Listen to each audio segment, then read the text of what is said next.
Baik, bismillahirrahmanirrahim. Assalamualaikum warahmatullahi wabarakatuh. Jumpa lagi dengan saya di Abil Maiwa Channel.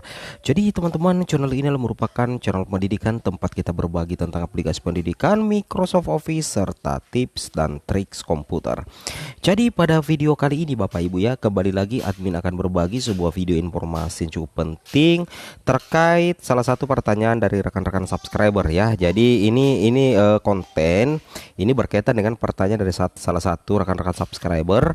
Beliau mempertanyakan begini, guru lolos passing rate sekolah induk ya, tetapi ternyata nantinya misalkan di P3K 2022 tidak buka formasi di sekolah induknya.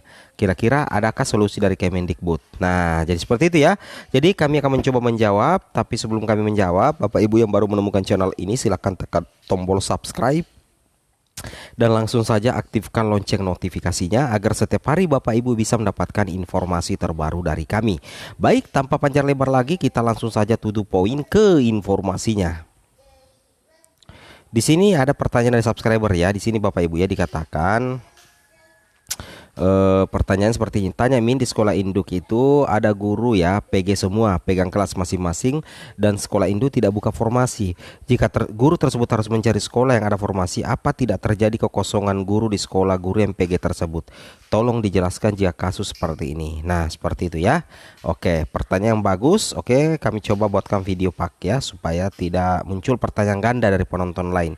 Nah, hari ini admin coba jawab ya, mudah-mudahan memuaskan. Seperti itu. Kita langsung tutup poin saja.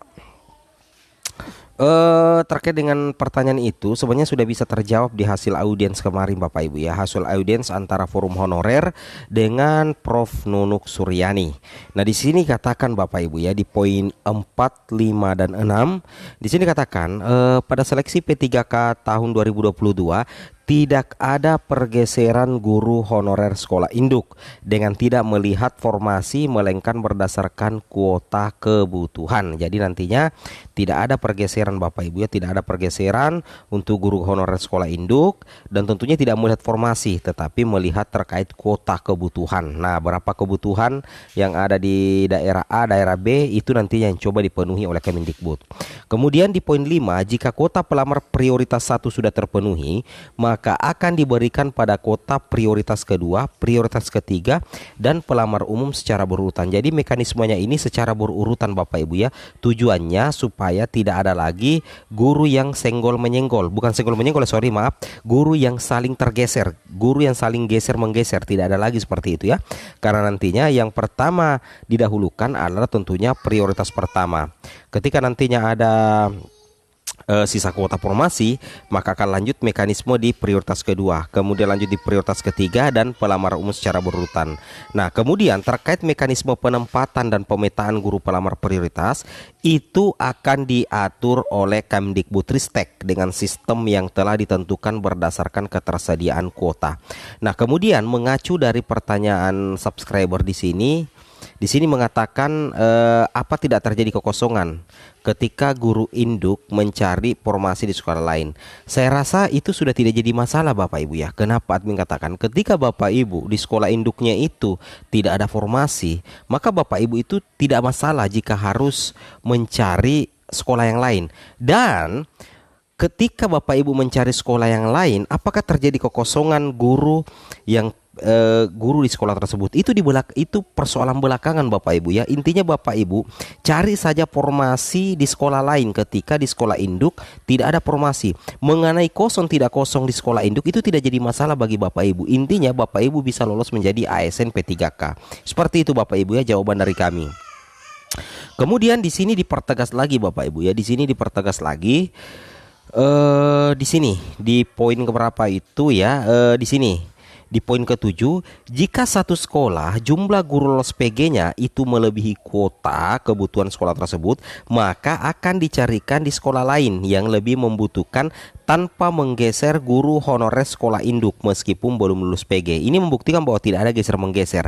Dan ketika tidak ada formasi di sekolah Bapak Ibu itu sah untuk melamar di sekolah lain. Di poin 7 ini sudah membuktikan Bapak Ibu ya, seperti itu.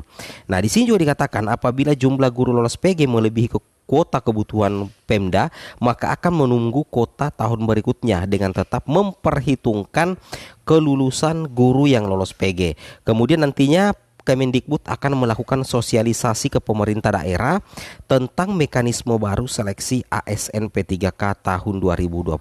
Jadi nantinya Kemendikbud akan melakukan rapat koordinasi ya. Ada suratnya sudah Bapak Ibu ya. Nah, di sini dikatakan oleh Bapak Dirjen GTK di live kanal YouTube Kemenpan RB bahwa Kemendikbud itu mengupayakan agar guru honorer sekolah induk itu diprotek ya. Nantinya Kemendikbud mendorong Pemda untuk memaksimalkan usulan kuota formasi. Nah, buktinya itu di mana Bapak Ibu ya? Apakah memang Kemendikbud mendorong Pemda untuk mengajukan formasi? Ada buktinya, ada surat edarannya, ada undangan resmi dari Kemendikbud. Nanti kita baca. Di sini di pasal 33, pelamar prioritas wajib mendaftar pada sekolah tempat bertugas sepanjang tersedia kebutuhan yang sesuai dengan sertifikat pendidik. Ini di pasal 33 ya, ayat 1 Permenpan RB nomor 20 tahun 2022. Nah, disinilah jawaban terjawab ya, pertanyaan terjawab. Disinilah pertanyaan subscriber tadi terjawab. Nah, jadi di sini Bapak Ibu ya, di sini dalam hal tidak tersedia kebutuhan yang sesuai dengan sertifikat pendidik atau kualifikasi akademik yang dimiliki pada sekolah tempat bertugas, pelamar prioritas dapat mendaftar ke sekolah lain yang masih tersedia kebutuhannya. Mengenai nanti di belakangnya sekolah Bapak Ibu itu kosong karena Bapak Ibu tinggalkan, itu bukan urusan Bapak Ibu. Intinya Bapak Ibu melamar saja ke sekolah lain kalau memang di sekolah Bapak Ibu itu tidak tersedia lagi formasi yang linear, seperti itu. Nah, terkait di sini di poin ke-7 terkait di poin 9 ya, Kemendikbud akan melakukan sosialisasi ke pemerintah daerah tentang mekanisme baru seleksi ASN P3K tahun 2022.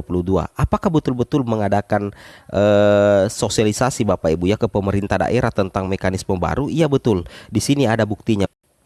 Di sini ada buktinya Bapak Ibu ya, baru-baru saja ada undangan rapat koordinasi dari Kemendikbudristek kepada Kepala Dinas Pendidikan Provinsi Kabupaten Kota, Kepala Badan Kepegawaian Daerah Provinsi Kabupaten Kota, Operator Kepegawaian Dinas Pendidikan Provinsi Kabupaten Kota, dan Operator Formasi Kepegawaian BKD Provinsi Kabupaten Kota. Jadi ini ditujukan kepada Pemda Bapak Ibu ya. Nah, ini bukti bahwa memang akan ada koordinasi penting Kemendikbud kepada seluruh Pemda yang ada di Indonesia. Membahas tentang apa Bapak Ibu ya? Ini membahas terkait rapat koordinasi terkait dengan pemenuhan formasi calon P3K untuk jabatan fungsional guru pada instansi daerah bagi pelamar prioritas 1, 2, dan 3 yang diselenggarakan pada tanggal 18 sampai 21 Juni 2022. Jadi nantinya itu akan ada rapat koordinasi antara Kemendikbud dengan seluruh Pemda yang ada di Indonesia. Tujuannya apa Bapak Ibu ya? Itu membahas terkait pemenuhan formasi Bapak Ibu ya, formasi calon P3K untuk jabatan fungsional pada instansi daerah bagi pelamar prioritas 1, 2, dan 3 yang diselenggarakan oleh Kemendikbud. Nah, tentunya ini menjadi kabar gembira ya, bahwa itu merupakan upaya dari Kemendikbud agar agar Pemda bisa memaksimalkan kuota yang disiapkan oleh Kemendikbud. Nah, ini cek surat keluarnya Bapak Ibu ya. Dan ketika kita sudah cek ternyata di sini valid ya. Di sini perihal undangan rakor terkait pemenuhan formasi calon P3K untuk jabatan fungsional guru pada instansi daerah bagi pelamar prioritas 1, 2, dan 3. Nah, unit kerja Direktorat Guru Pendidikan Dasar. Jadi surat ini valid. Baik, mungkin cukup sampai di situ informasi terbaru kami. Assalamualaikum warahmatullahi wabarakatuh.